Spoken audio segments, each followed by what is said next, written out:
The Andrew Lake Podcast. Now in collaboration with Acid Quote Tees. Feel the rhythm now. 10,000 years! All connected. Good morning, America, and welcome back once again to the Andrew Lake Podcast. My name is Doster, and we've got for you the quote of the day, the acid quote of the day.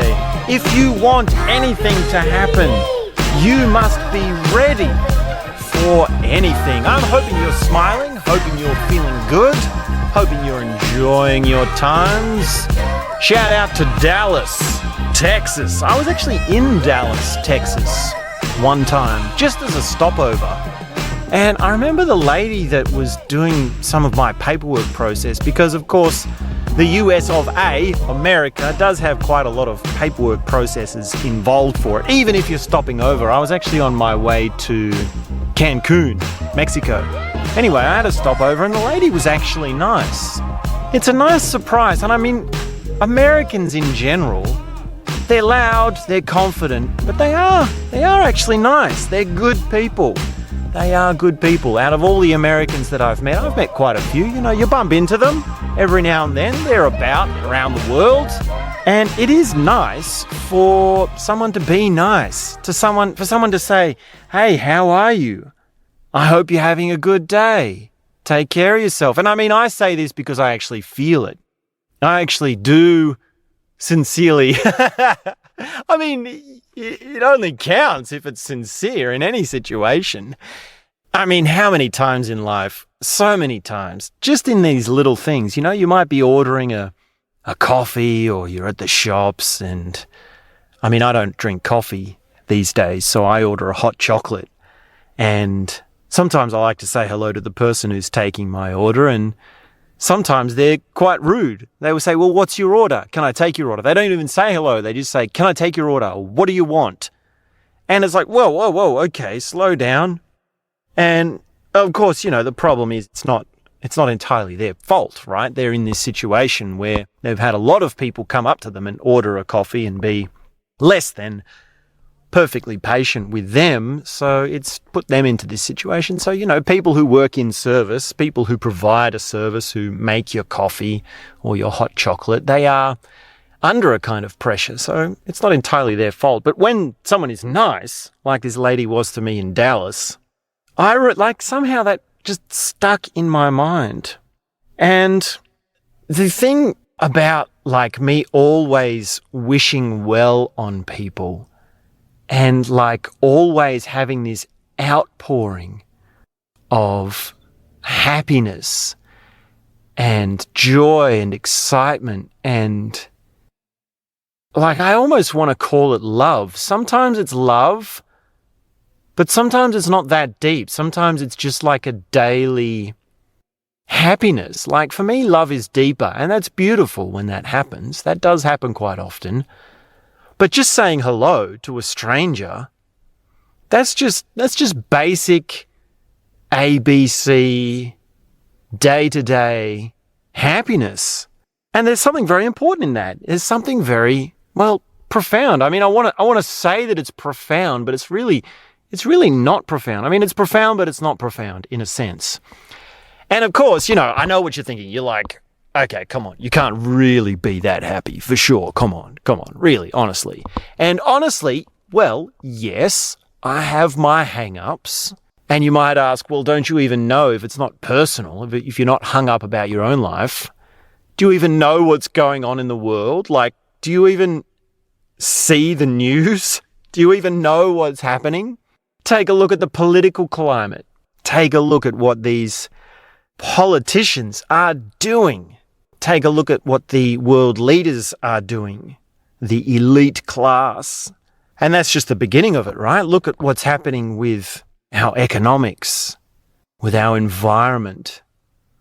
Look at what's happening with Gaia.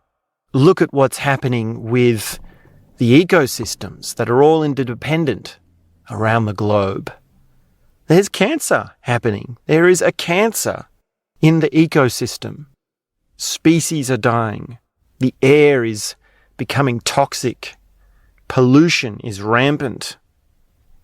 And these things will affect us. These things are coming to get us. Nature takes back what it is, what am I trying to say? Nature takes back what is its, and all things come from nature.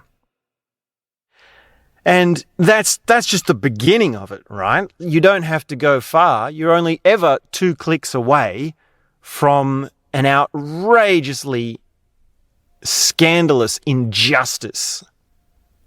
In the informational sphere, there is always someone that is doing something absolutely terrible for their own personal gain, and they get away with it.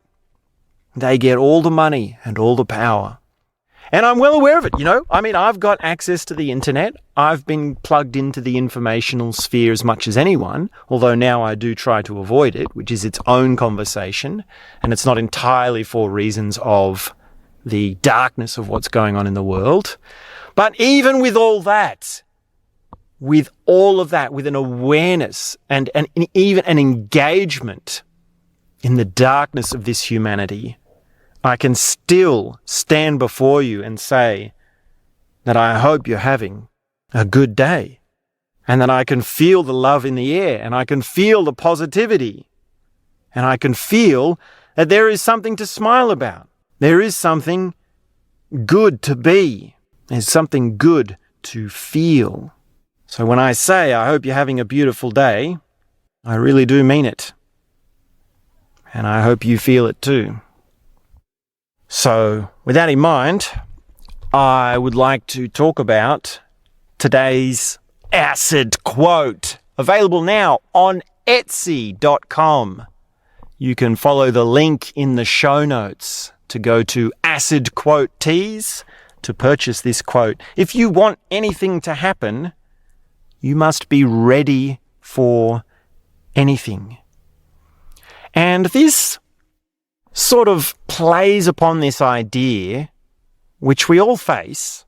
It's a dichotomy that's within us, in a sense, which is that, on one hand, if you want to make something out of your life, if you want to do stuff, you want to create stuff, you want to be involved in whatever it is, then you have to take action. You have to make it happen. You have to learn the skills, you have to meet the right people, you have to be in a certain place, you have to do the certain processes, and you have to try and try and try, and in that process you will fail. There will be dead ends, there will be misunderstandings, there will be awkward moments, there will be difficult times, but if you persist and you keep doing it, then you make it happen, right? If you want something to happen, you can make it happen. Now, of course, we all have limitations. We all have different amounts of resources. We all have different cognitive structures. We have different perspectives, different ways of operating, different energy levels. We all have different, I want to say, abilities, but we all just have different life paths. So it's not as though anyone can do anything. That is a falsehood. People who are living under that delusion do not have a big enough perspective of how diverse human experience is. So we don't go as far as to say anyone can do anything.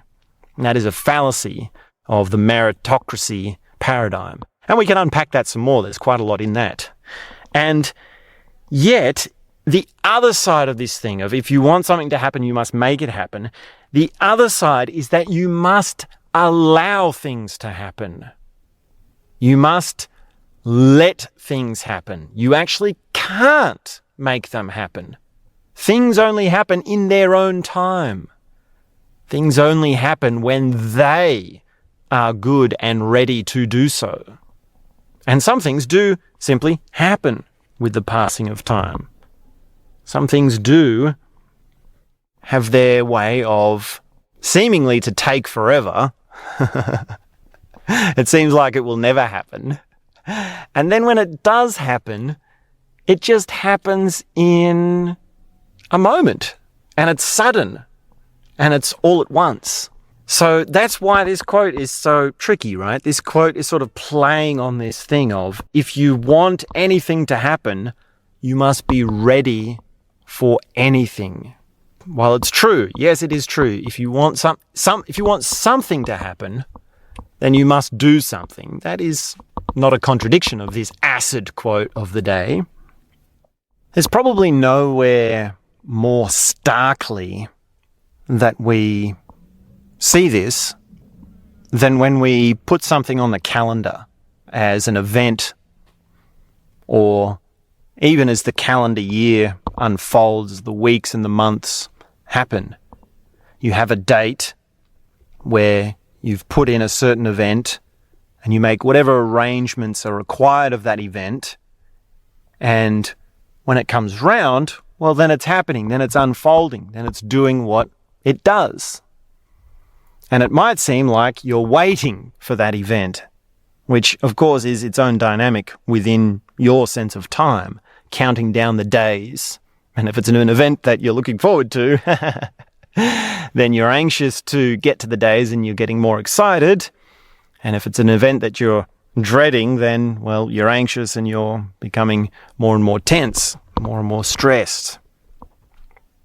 And this back and forth of having events in time becomes more mysterious the more you actually wear down your sense of space between events. And that happens, the way that you do that, to put this in a tangible sense, it's actually to forget and to not think about the things that are coming up. Sure, you have to organize, sure, you have to put the events in, but the real effect is to forget what you've got coming up and to not hold it in mind too much. And of course, there is an art to forgetting things. There is an art of forgetfulness. Because, of course, the moment you think about it, you've remembered it. The moment you try to forget, you've remembered it. Sort of in the same way that you can't force certain things to happen. You can't force yourself to forget certain things. And yet, of course, there is an art to it, which means there is a process to it, which is that you become present. You become immediately engaged with what is in front of your face right now. You become absolutely present with your current surrounds, what is going into your eyeballs, the actual vision of what's going into your eyeballs. You sense how your feeling is, how your body is, how the sensations are in your hands, in your feet, in your legs, in the feeling of your clothes on your body, of the feeling of the air around you. And you hear the sounds of the atmosphere, the ambience. There might be a distant car or a distant dog bark,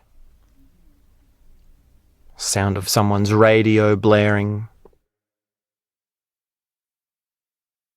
And becoming in touch with this present moment, actually sensing you're present, is quite an amazing phenomenon. And it's funny that all you have to do it is to actually just do it.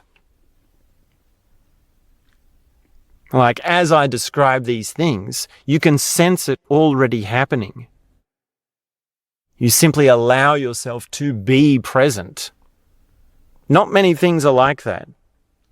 A lot of things in life, you can only do them with practice, with a certain education, with prior experience, with someone showing you how to do it, or even just learning it in a textbook, just basic ABC classroom learning. And yet with being present, you can just be present. Just be present right now. Just do it. Be present. Sense how it is to be present. And you see immediately that there is a difference. Things become more acute.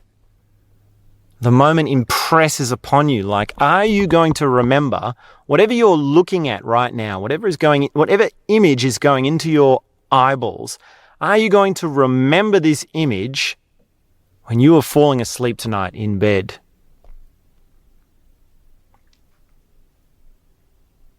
And if you're present enough, if you take the moment to take it in, you can remember it. It can make an impression upon you.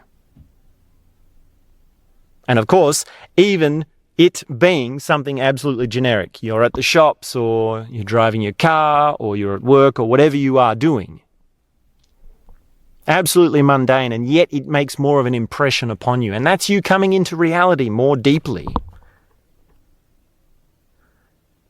Now, the funny side of this, the irony is that, yes, in a heartbeat, you can become more present, but to maintain that and to continue that as an ever-deepening skill, it takes practice.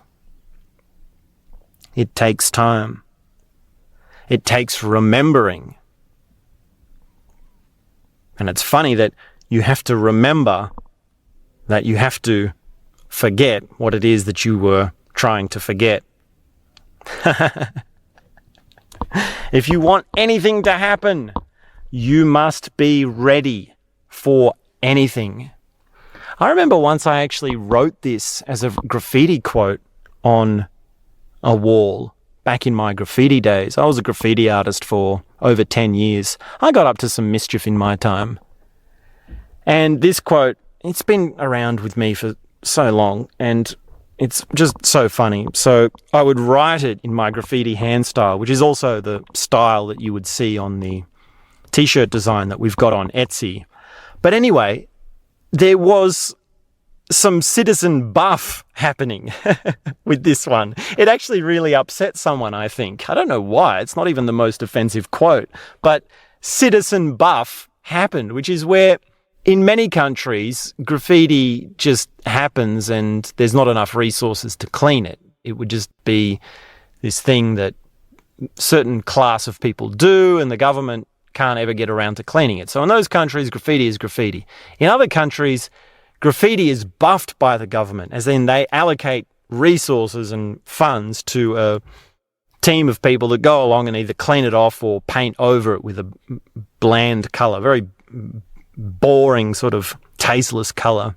And yet, in certain situations, in certain cities, there is the citizen buff, which is where it's someone who's been so insulted by what's been written that they've actually gone and paid for the cleaning themselves, or done the actual cleaning themselves because they couldn't wait until someone came to clean it.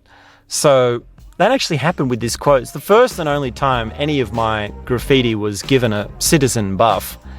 And the only other time I'd ever heard of this happening was with a particular graffiti artist who I won't name, who would do giant pictures of genitalia and sort of sexually explicit images. So in that case it was sort of understandable, right? We don't want pictures of giant dicks and vaginas on the wall where, public access is happening. But in this case, I was surprised. If you want anything to happen, you must be ready for anything. Well, I guess whoever buffed it was under the impression that, they can make it happen themselves. And they wanted the graffiti to disappear. So they had to take their own steps, take their own action. They're stuck in that paradigm. So if you want something to happen, you can head on over to the Etsy store. Follow the link in the show notes, and you can get this acid quote tee, the quote of the day. Thank you very much for tuning in. Hope you have a beautiful day. And of course, as always, when I say beauty, I mean love and peace and happiness and joy, and just keep on smiling. There's nothing wrong with just giving a smile and a wave, baby. You can do it. Give a smile and a wave. Have a beautiful day. See you next time. Bye for now. Bye-bye.